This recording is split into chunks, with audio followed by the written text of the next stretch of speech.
యేసుక్రీస్తు నామములో అందరికీ వందనములు, శుభములు. ఈరోజు దేవుని వాగ్దానము.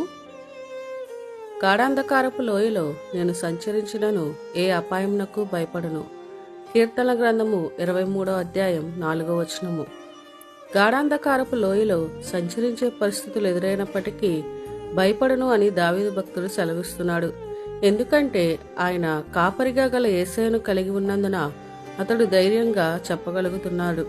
యేసయ్య మాత్రమే మన అంధకార జీవితంను వెలుగుమయంగా చేయగలరు. ఎంతటి గాఢాంధకారపు లోయలో అనగా ఎటువంటి శ్రమల లోతులో ఉన్నప్పటికీ ఆయన మనకు తోడై ఉండి సహాయం చేస్తారు. కాపరి తన గొర్రెలు తప్పిపోకుండా ఏ విధంగా కాపాడుతాడో అదే విధంగా ఆయన గొర్రెలమైన మనకు తోడై ఉండి ఎటువంటి అపాయకరమైన పరిస్థితులైనా ఆయన సహాయం చేస్తారు.